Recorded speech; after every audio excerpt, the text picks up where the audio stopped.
here all the way down here.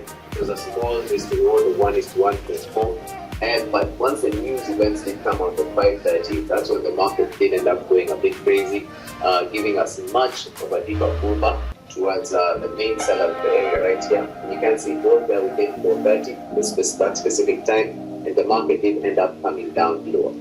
So today, our bias is still to look for selling opportunities, but we do have 3 areas where we watch out for. You can see the main sellers fully managed to demonstrate this market down lower.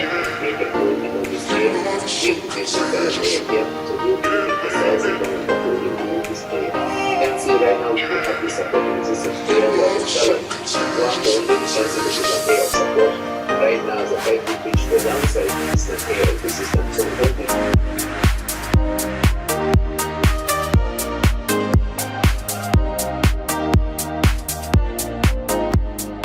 Hey guys, welcome to another Afriforex video. If you're new to this channel, make sure that you do hit the subscribe button, and of course remember to hit the like button on this particular video and the bell notification so that you always get notified anytime we have new content. It won't hurt, I can bet you, but if it does, make sure that you do send us the bill. We'll pay for damages. So I'm coming to you from a place called Sandy's Malindi Dream Garden, which is like I think one of the best resorts they have here.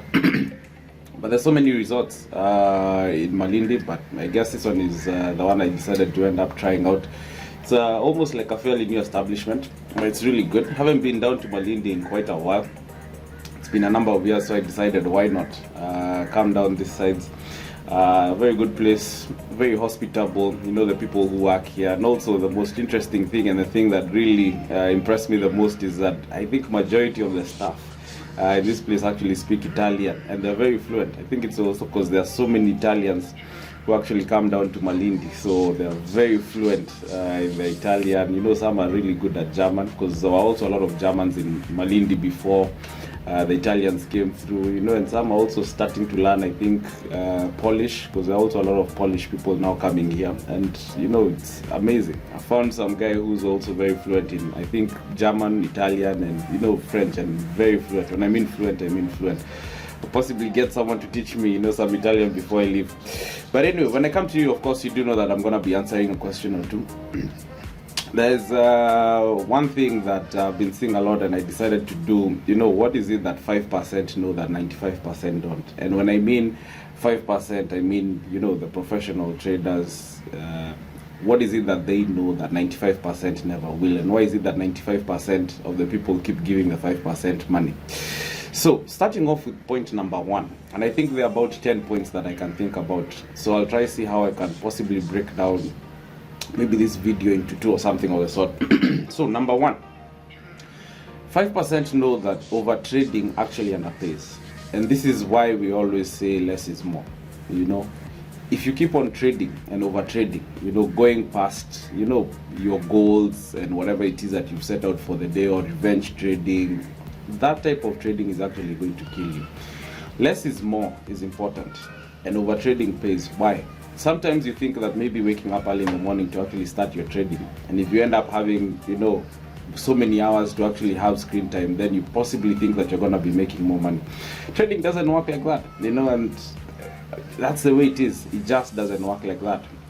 In fact, you'll find that sometimes you have to place a setup, actually wait for it to actually play out, give the market time, let it do its thing. If you can end up getting your 2 setups or whatever it is that you can get every day, that's perfectly fine. Because remember, if you're following a plan, then there's a possibility, if your plan is really good, you possibly will not get that many opportunities, you know, because I mean, the best opportunities don't just show up on the charts. If you really have a good plan, keyword.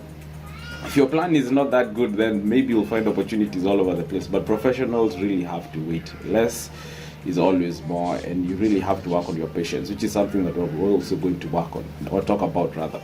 So point number 1, over trading definitely underpays. More trades sometimes will give you more issues, so be well aware of that. Now, point number 2 is that professionals, or the 5%, know that you can't make your money in one day. Unfortunately, very many people want to make all their money in one day. Remember that trading is also a career. This is not get rich quick scheme. You come on the charts, you know, just trade 2 days, and after that you've made your money, and after that you go on retirement. It doesn't work like that, you know. This is a career just like every other. You wake up every morning, make what you make, and it's also a business. Let me actually say that it's also a business. You know, sometimes businesses make losses, so it's a matter of you wake up today, trade, whatever you make, you make. If you did not make, it's okay. Tomorrow is another day. Remember, you have your risk, which means that if things end up going wrong, then you should not be losing all your capital. So you should be doing capital reservation, you know, for the next day, so that at least you can try and see whether you can get, you know, better luck the next day. So they know that you can't make your money in one day, and for that reason they take every day as it goes, as it goes, as it goes. Now, point number 3, more strategies does not equate to more money. I know that sometimes people think that maybe if I have 10 strategies, or the more strategies that I have, let me put it that way, the more money that I should be making. But in actual fact, it doesn't actually work like that, because think about it, sometimes your strategies will be conflicting. So one is telling you to buy, maybe one is telling you to sell, another is telling you, you know, you should probably not be doing, you should not be taking that trade. Another one is possibly telling you to take the trade at a certain level, another one at a different level. It's just going to lead to mass confusion. There's actually no point having too many strategies if you can end up having one good strategy that works. And remember that all strategies do end up failing from time to time, because the market is dynamic. You might find that the strategy that you're using works best on a trending market. You might find that maybe it works best on maybe a channeling market, maybe on a ranging market. Figure out when is the best time and when do you actually end up reaping the most, depending on the market conditions, because they do end up changing over time. And then make sure that you do end up plugging in within that. At least that will end up giving you a much better winning rate.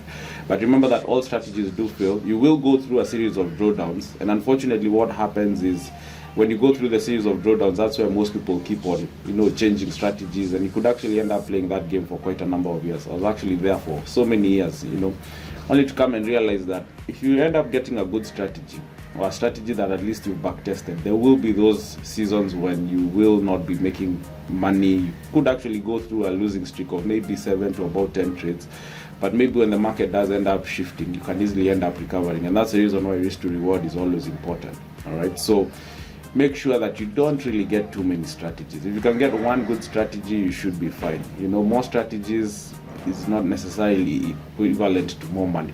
Okay, so point number 4 that I can think about is over-trading. Over-analysis rather equals paralysis. What people normally call analysis paralysis, where you end up over-analyzing the charts. Sometimes when you're trading demo, and the reason why people make money on demo is because you're not really trying to do a lot of analysis, on the charts.